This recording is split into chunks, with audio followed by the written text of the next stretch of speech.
Hi vlog! I haven't said a word today because I woke up. I think PMS era is already here. I'm literally struggling so bad, like sleepy. I've been sleeping 12 hours every single night. And then I was FaceTiming my friend and she's like, why don't you just do your walk now while we're in FaceTime? Because it was like the lunch hour here. And I started it. I was working while doing my walk and I just hit the 60 minutes. And I feel so much better now. I still don't know what the title of this video is going to be, but if we can name it anything, it should be getting over sadness, anxiety, or PMS. Honestly, you guys, I feel like with walks and just working out in general, it's like sometimes in the morning is just too much because you're just waking up. And I get why people don't like working out when they just woken up, because your head is like still waking up, and then trying to move too much, it literally sometimes gives me a headache. But then after work, like maybe if you get out of work at like 4 or 5, I could see how that's good. But getting off at 6, sometimes you're like a little hungry, and especially maybe during summer, but right now by 6 p.m. it's literally like pitch black outside. So who wants to go on a workout at that time? This is why I will never get over recommending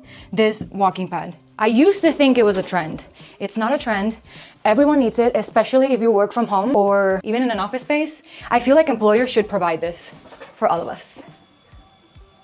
Now I get to sit and be in a better mood. I feel like that's why, you know that I always turn the camera on right when I wake up. Today, I was like, I might not complete my challenge of 30 days. No, just kidding. I was still gonna complete it, but I don't know what I was gonna say. I'm just in a better mood. So maybe this whole week we can be in PMS era, because PMS is a thing, especially for me. Would that be interesting? Doing a PMS week, how to get over it?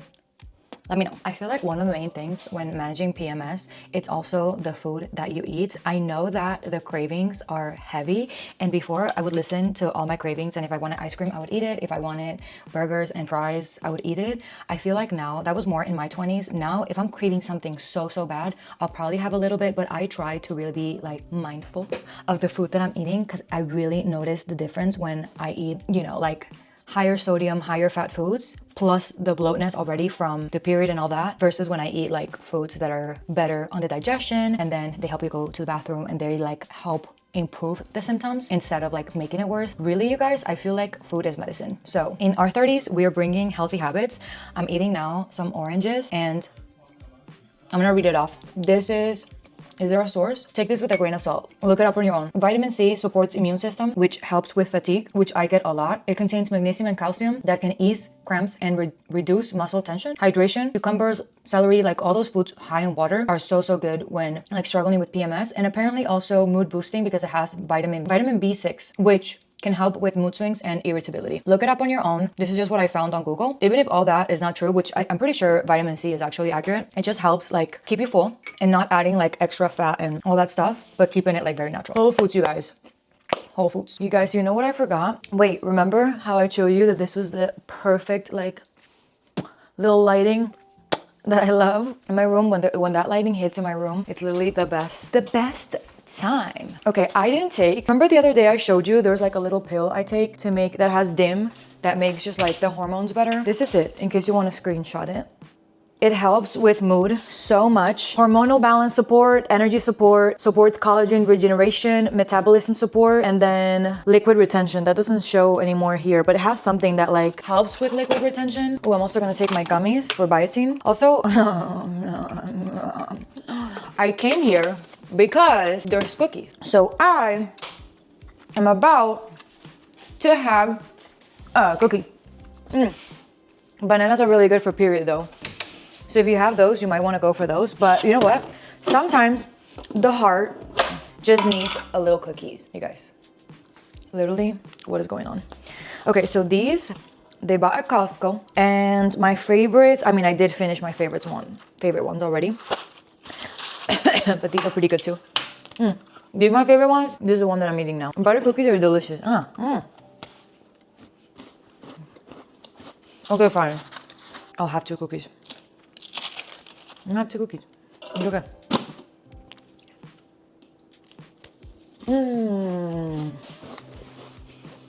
The heart what I want. I'm gonna go on a quick little walk outside. You guys, I literally was stepping down the stairs and it was freezing, like still inside of the house. So I put a little jacket on so I could go for my walk like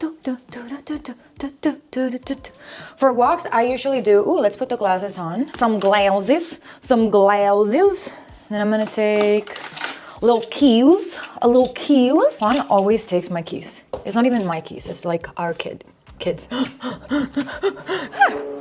Nothing about kids, okay? Nothing about kids. Anyways, we're going on a tangent. Here's the thing.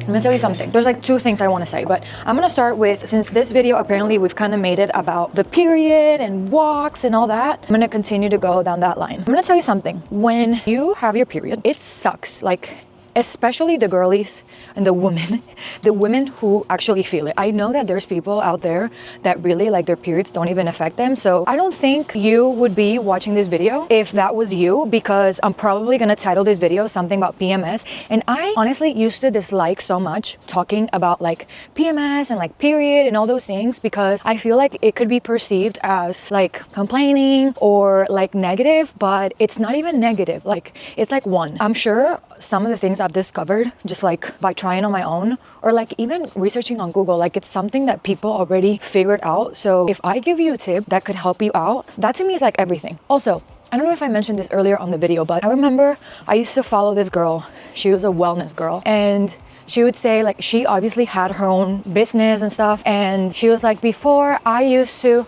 like drink so much caffeine when my period was coming because I would feel like I was so tired, so I needed the extra caffeine. Now I just take it slow and I like chill and whatever. I'm like, that advice is great. Like, on paper that advice is great, but unfortunately I don't have my own business. I'm freezing.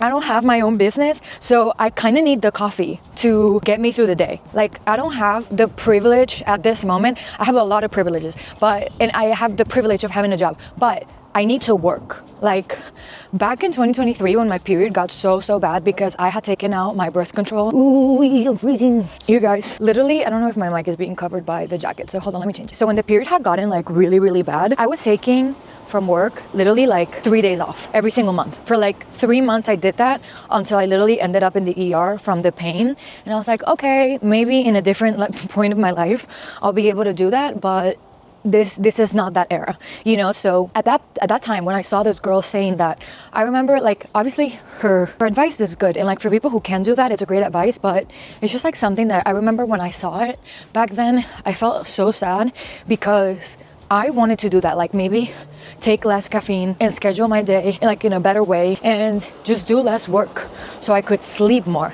The amount of hours I can sleep when I have my period is like so many. Like 12-hour hours at night, 12-hour like night sleep, and then naps, you know? So now I'm kind of changing my mind. I'm like, I feel like when we have our period and we're just like feeling all the feels. Okay, I was interrupted by people working outside of their apartments and people crossing, but I don't remember where I was at. But anyways, I want to make these videos because I feel like there are so many women that have their periods and they have to go to work and they don't have this like freedom of taking off and like being, you know, like, oh, I'm gonna take off and schedule my meetings around, you know, like, no, we gotta show up to work and we gotta work. Like, for me, I have to sell. So I have to talk to customers.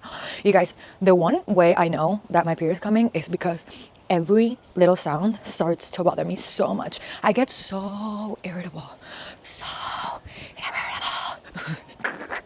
It's very windy. Another thing that I wanted to talk about, oh my God. Also, you guys, like, going on walks, so good, but also going on walks like outside. It's cold. I'm freezing. Also, I don't know if these are coming off too windy. Hopefully because of the mic, it's not. Otherwise, I'm going to be upset if you can't hear anything that I'm saying. But coming outside, even if it's for 5 minutes, it doesn't even have to be that long. Maybe 10 minutes. Okay, 10 minutes. You can go outside for 10 minutes and just like breathe in some fresh air. It sounds so cliche, but I don't know. You know what? You know what's hard? Making content every day. It's like, it's not hard, but it takes a lot, like, not a lot. I'm trying to reword it because it's not hard and it doesn't take a lot. It just takes so much more time and like mental energy than people think. Because in your mind, you have to be like content for you to get out content. Unless maybe you're doing like something more educational, then like maybe you can think about the content more and then like have one time a week when you're like recording. But talking specifically about like lifestyle style, like content creators, influencers, it's like a grind. I never wanted to make it sound like it's hard or I'm trying to pull ideas out of my brain that don't exist, but it's just like, for example, today would have been one of those days where I could have just not shown up. Like I could have just not shown up and that's it, period. I stay in bed. Maybe I wouldn't even have walked and I would just like done my work. After that, eating my cookie, and after that, just laid in bed. And that is okay. But when you're trying to do content, you gotta show up. Like, you have to create something out of nothing. That's how these people like make it. They literally don't have a life like that going on, and they just start creating it on like a morning routine or like skincare routine. And it's like literally creating something out of nothing. The only way a person would understand this is by being one. I feel like, not that I'm a content creator, advisor or anything like that, but let this be your sign to start creating stuff out of nothing, because I feel like that's where the magic happens. Otherwise, we get so trapped in our routines and it's just like work, and then what, you know? No one starts creating anything out of like something already made. Otherwise, it would be so easy. Everyone starts from nothing and they start creating something. Some people do drawings, some people do clothing brands, some people do videos, some people do songs. Whatever it is, I encourage you to start doing that for yourself.